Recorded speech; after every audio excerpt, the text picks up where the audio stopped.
What's up, everyone? Welcome to today's video. Welcome to the Video Game Fight School channel. Thank you very much for tuning in. Today we're going to be talking again about Hogwarts Legacy. This time we're looking at a development aspect in regard to how the game has been fleshed out. And we're also going to be juxtaposing some criticisms, and I'm going to be critiquing the critics in this particular video because I really want to go ahead and get to the bottom of things as to what is expected from video games today and how video games today can deliver and how critics can actually understand a game before they jump into the criticism of specific aspects. Because for the most part, it's very easy for people to go ahead and say, oh, this game should have been made this way, or this game's shortcoming is that it was made this way. But what a lot of critics don't necessarily realize is at the same time they're saying this, they don't necessarily provide any alternatives, any ideas that could be fleshed out that could make the game kind of better. Why?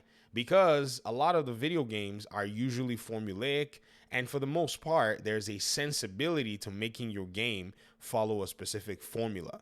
So the two critics that we're going to be looking at are here on Metacritic, and they're more of the 70s and 60s. This is the review from The Guardian and the one from the Sixth Axis. I'm sorry there's no dark mode, so sorry for the blinding brightness of this. Now, the Sixth Axis says, the sights and sounds alone make Hogwarts Legacy the dream Harry Potter game fans have been looking for.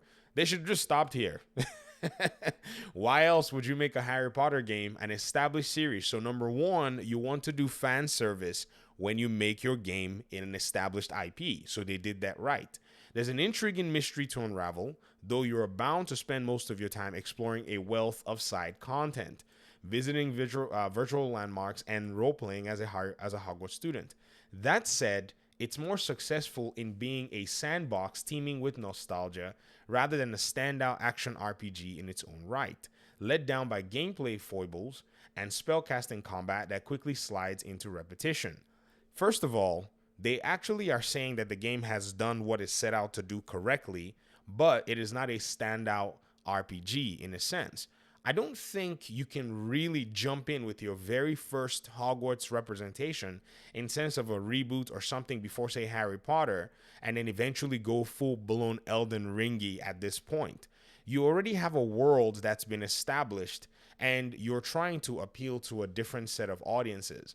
So I think the Sixth Axis, whoever wrote this review, I'm not going to go ahead and click the rest of it. I think they really need to put these things in context when they're delivering their reviews of a game, trying to understand specifically what the project is. We faced the same example with Gotham Knights. A lot of folk jumped in and had these weird expectations of Gotham Knights, but the game was not necessarily designed to follow with these different expectations that the developers never set. The developers were very intentional in showing us that what we were going to see were things that were established and how those mechanics were implemented in the game and how you can apply them, and also specific aspects of the world that they were going to go ahead and represent very clearly. Even Quidditch was canceled. They made sure to even highlight the fact that, yo, man, Quidditch is canceled. And I've already done a technical video saying that that was probably a smart idea for this first iteration, because you want to throw Quidditch in a game like this, you got to have the juice for it. Basically, your PS4s, your Xbox Ones, and your Nintendo Switch may not be able to carry this load in terms of, that game mode. So I think it was a smart idea. But let's go back to looking at, say, another critique, and I'll see if I can kind of like tie this all up. This is The Guardian. The Guardian says, Hogwarts Legacy starts to feel like countless open world games of the past decade once you've been playing it for more than 15 hours. However, you get to ride a hippogriff. It's those magical moments and the setting that rescue it from mediocrity, but only if the wizarding world still has you under its spell. So basically, this is more, in my opinion, and we need to look at this review because this is the summary of it. I mean, it's a review that does have a lot of different aspects to it. But in essence, what this author is saying is there's nothing really spectacular about a game, that actually goes in deeper into the lore. That's what it's wanting to capture, because you cannot just write off a very huge body of work because you're making a video game in your first iteration. There will be room, in my opinion, there is room to continue this particular story, Because right now what they've done is they've established some sort of a general sandbox, which they're correct. That's what you need. But then they throw it down to, oh, probably one of the more exciting things is that you're going to write a hippogriff. Reviews like these are not helpful. Reviews like these do not necessarily dive into, say, the nuances of what a video game is and why a game is developed the way that is. And I talked a little bit about to, audience members that be very wary of the pacing of this game. In fact, the pacing of this game really is very slow for me, but I understand exactly what the developers are doing. So I'm coming in to play the game with that frame of mind, with that mindset.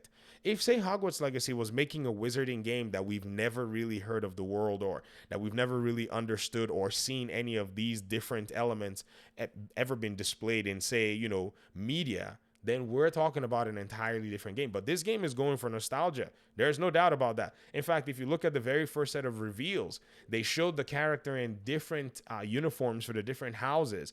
These little elements were already tracking that, hey, we're going to showcase what Hogwarts would look like if you were actually a student in it. And that's pretty much what the game is. Everything else is icing on the cake, which I strongly believe. You can argue and say, okay, what is the quality of the icing? But the cake itself is baked and done right, in my opinion. And I think a lot of these reviews that are critiquing it are not, in a sense, they're not wanting to acknowledge that they comprehend that the cake, is actually done right. In fact, they're acting like, oh, I didn't know this was going to be chocolate cake. I didn't know if this was going to be, you know what I mean? They're coming out with these different little nitpicky things that to me don't necessarily make sense, especially being in the media. This is why on YouTube, a lot more YouTubers are continuing to gain popularity. This is why people look at Expect2Go and Retro Raconteur and other folk within the community to actually gain a good sense and a good understanding of the video game so that they know what they're getting into, because there are others that are not really Harry Potter fans that are interested in this game. And so where are they going to get the information from the game from?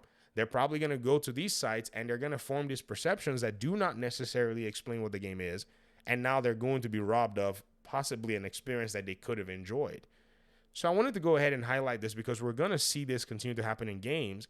And I'm not saying that reviewers should not be allowed to share their opinions. I'm not saying that their opinions are gospel. I'm just saying that a lot of these opinions seem to ignore the deep knowledge of the nature of the video game itself, especially these ones, in my opinion. So thanks so much for watching the video. I appreciate you guys' time and audience. Hopefully we'll talk pretty soon in another one. Peace out.